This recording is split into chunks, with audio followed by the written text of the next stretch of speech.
Do you have an alter ego? So the alter ego concept was actually written up by a man named Todd Herman, but Todd was not the first person to conceptualize on this idea. Celebrities like Bo Jackson and Beyonce have been using this concept for years. So if you don't have an alter ego, stay with me, because by the end, you're probably going to want one. So I teach my students the alter ego concept when we talk about public speaking, because public speaking is something that often gives people pause and quite a bit of fear. You actually, if you look up research on fears in life, the number one fear that most people have is death. The number two fear is public speaking. And the number three fear is death by public speaking. So public speaking is definitely something that we focus on often.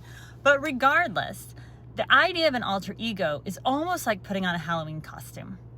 Because when you go out on stage or when you go to do something that you don't feel confident enough doing, you actually put on a show or borrow the confidence of someone else so that it's not you up there giving the talk or you doing the thing that you fear so much. It's your alter ego. So your alter ego can be someone real. So you can pick a celebrity, you can pick someone in your life who seems to be really good at the thing that you're not, or you can completely make up a name and characteristics of an alter ego. And you can have more than one. I have an alter ego for when I go on stage, someone that I can channel their strength, their confidence. It's a person that I know, a good friend of mine. And when I walk out on that stage, I imagine that I'm her and I have her confidence and I have her ability to love on a crowd and engage my audience. And then I use a different alter ego when I'm in meetings and I have to put on my less teacher, less people-pleasing hat. I then pull from my other alter ego, who's actually a television character. And so it's not that you're being fake. Please don't misunderstand. You're not being fake. You're not being someone you're not. You are, again, borrowing that confidence that you just don't have yet.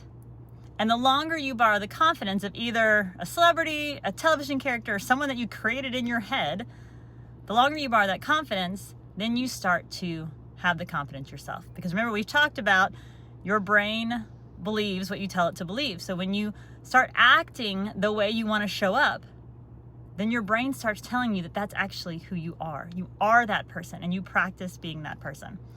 So I thought about this concept today because I have a few of my undergraduate students are presenting what for some of them was a semester-long research project. For some, it's been a year-long research project. And while all of the research has gone very, very well, many of them worried more about the presentation today than any of the research that none of them had any idea how to do when we got started. And so bringing back out that alter ego concept. And it's different than a secret identity of a superhero, which, I mean, if you want to pick a superhero for your alter ego, please do. But it's different than that concept. It's not a secret identity. It's something that you can tap into when you need a little extra strength, a little extra confidence.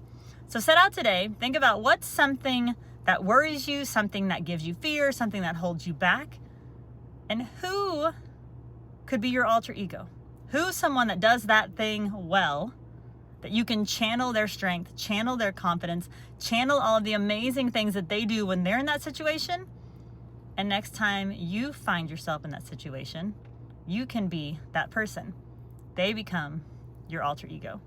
Then, like I said, over time, you won't need that alter ego anymore because you will own those amazing characteristics that you have to borrow for now.